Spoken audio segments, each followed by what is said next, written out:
So Elden Ring Nightreign exists. It's a crazy thing. It's a brand new Elden Ring game coming out next year, and a lot of people are confused or hesitant about what it is. I wasn't going to make a video just about this because I do have a video reviewing the Game Awards and all the announcements coming out later. But since I recorded that video, there's now been a ton of information about Elden Ring Nightreign, and we know pretty well what it is now. So I wanted to take the time to make sure I explained what it is for those of you who are unsure, who want to know that, kind of as quickly as possible, summarize what's going on, answer some of the bigger questions I've seen online, and then talk a little bit about why I am excited for Nightreign, because it's maybe not for the reasons you expect. So hi, I'm Mug. If you're new here, welcome. And if you're not new here, welcome back. It's great to see you. Remember that if you enjoyed the video, hit the like button, all that. There's a new Elden Ring game coming in 2025. I'm very excited. Let's talk about it. So some of the very interesting and surprising parts of Nightreign that have a lot of the fan base or general players out there worried is that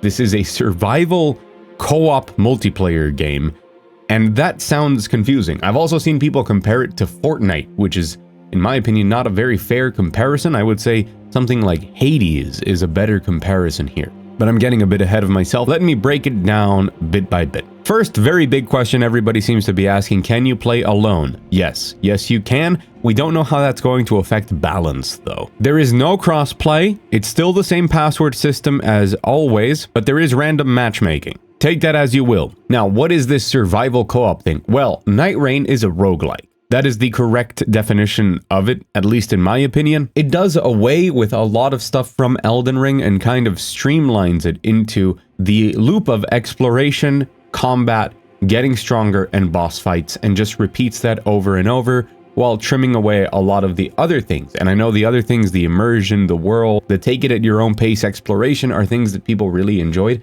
but they want to experiment without that. So there's no torrent, there's no weight limits, there's a lot more mobility, and the way that it works is that every time you start the game, every run, you choose between one of 8 different characters.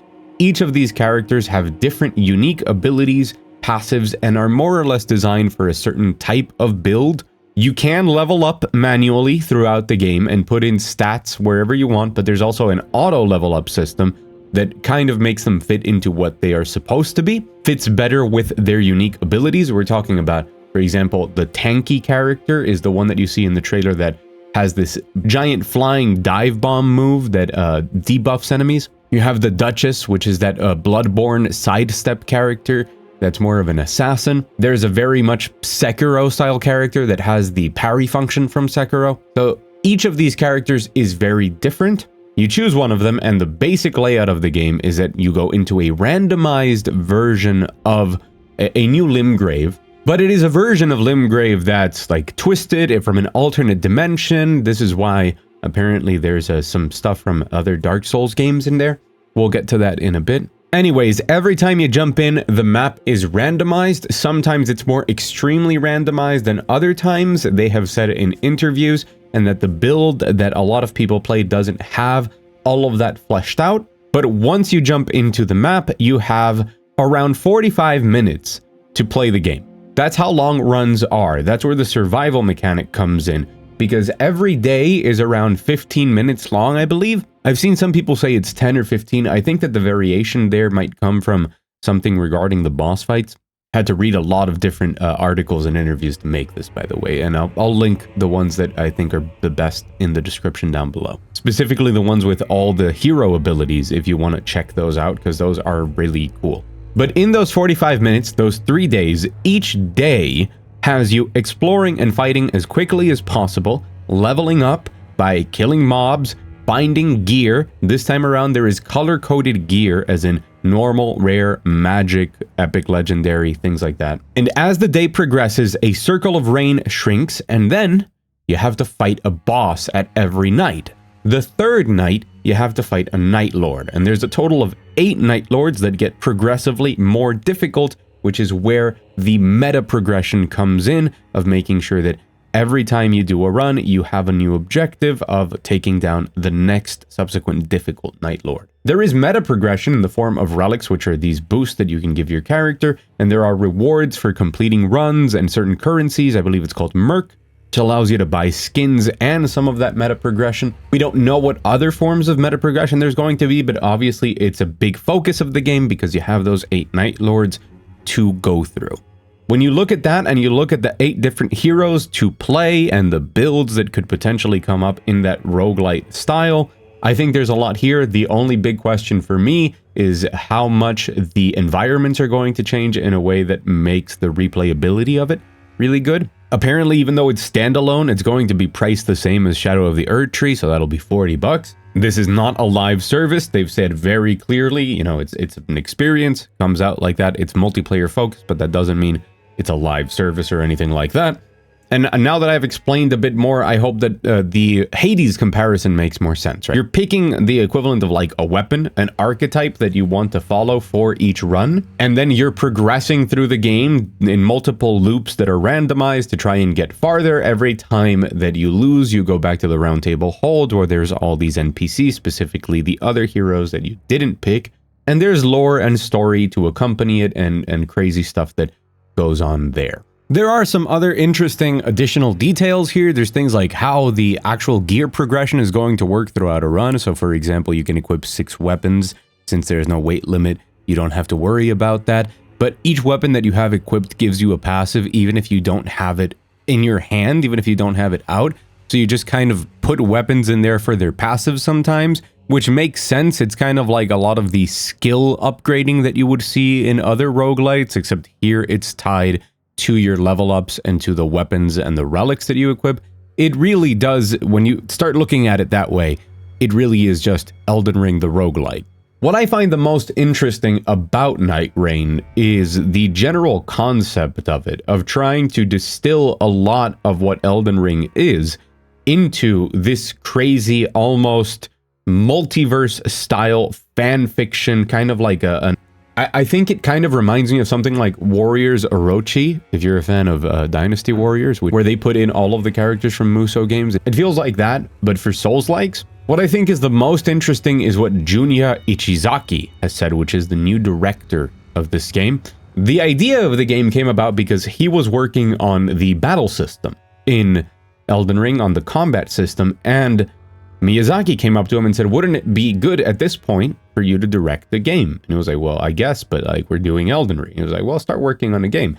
They gave the combat guy from Elden Ring the opportunity to direct a new game. This falls perfectly in line with what we've heard from a lot of From Software internally at the moment. They're expanding. They're looking for new directors, for new people that are going to take on big challenges and start leading new franchises, new creativity, just expanding overall. So Miyazaki chose Junya to lead an experimental game, to direct his own game, see what he wanted to do.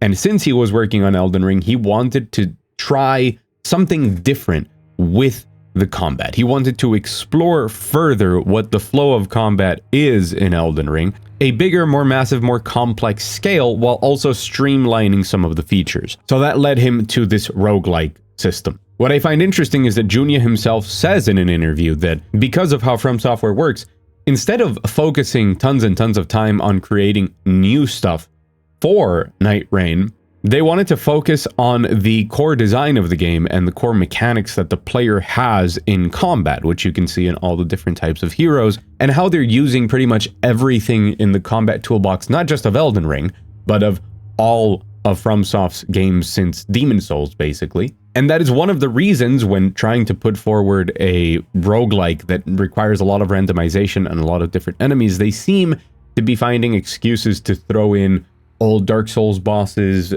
We assume maybe even Demon's Souls and Bloodborne stuff as well, kind of connecting those universes. And the truth is that they're just reusing a lot of this. They're adapting it to this game, but they have all of these bosses, all of these models, all of these animations, all of these concepts, and they want to put in as much as possible into this game because at the heart of it, what's there is this new combat loop, this new multiplayer experience of these unique heroes with their different passives, and this experience of just distilling the loop of Elden Ring into 30 to 45 minute runs.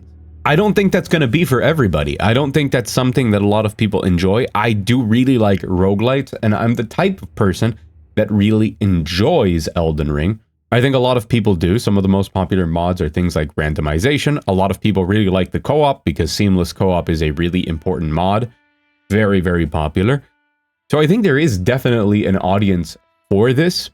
I know I'm going to enjoy this just a lot because the idea of Elden Ring but a roguelite, just from the ground up built so that I can jump into it, explore these 8 different characters, and just kind of soak in the gameplay of Elden Ring over and over and over again, without the slower elements. Once you've beaten Elden Ring like 6 or 7 times, it's still amazing, but a lot of the time you're just going through the motions when you want to hit the highlights of the combat and the encounters that you're excited for, or you're waiting to get the weapon that you wanted to try in this run for your build and things like that.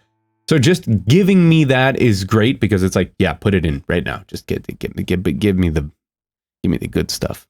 What makes me really excited, though, is how FromSoft is willing to just try something new, to do something crazy, to, I guess to some fans, it might be disrespectful to be reusing certain characters from the past. It's confusing from a lore perspective. For a lot of people, it might not be cool that they're making something that's multiplayer-centric, which, you know, I think that Demon Souls and Dark Souls are some of the most multiplayer-centric games and some of the most creative games when it comes to putting multiplayer at their core, you know, the message system, the summoning system. So it's not like it's new for them to focus on multiplayer, but I know a lot of people don't like the feeling that here it might be required or it might be the intended way. I get it, and I understand those fears. There's also kind of a fear of like, FromSoft has a pretty pristine reputation, and the moment that you start experimenting, you run the risk of this not being to the same standards as other things, of this feeling of, pardon the word, but tarnishing the legacy of FromSoft and of the Elden Ring name. But I think we don't need that sort of stuff in video games. I think that if you're not willing to take risks, you're also not willing to innovate. And I love From Software. I want them to stay on top of their game.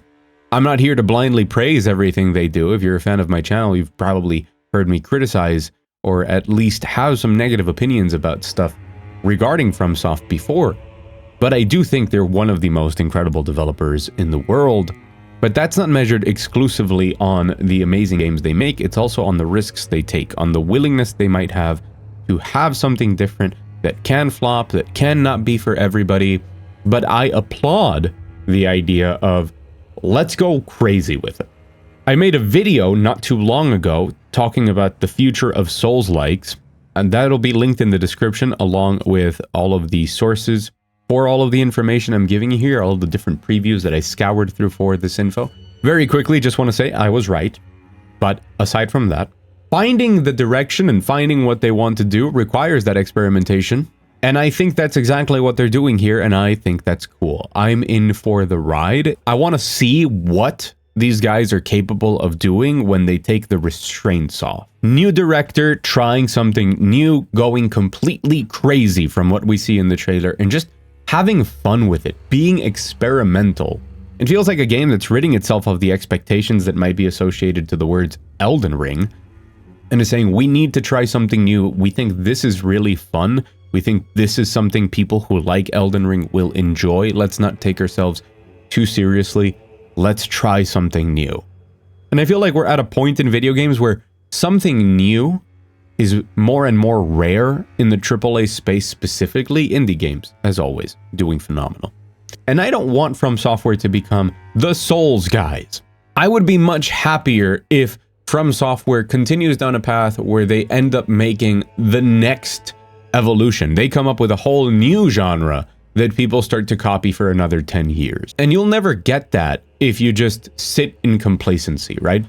And this is a good compromise. They can still sit at the top of the food chain when it comes to Souls-likes, but still be branching out and experimenting with things, even if it's not for everybody. It's not for all of the fans that exist of Elden Ring, because they have to find their footing. They need to find that new talent inside the studio and work on stuff that's going to be cool and new as they look for that. Personally, super excited. I get really, really excited these days when I see something that isn't a sequel. Technically, Elden Ring Nightreign exists within the Elden Ring world, but I think it's pretty far from it. I think it's using that as a basis because it's really just a testing ground for how far they can push the overall design philosophies that they have at FromSoft.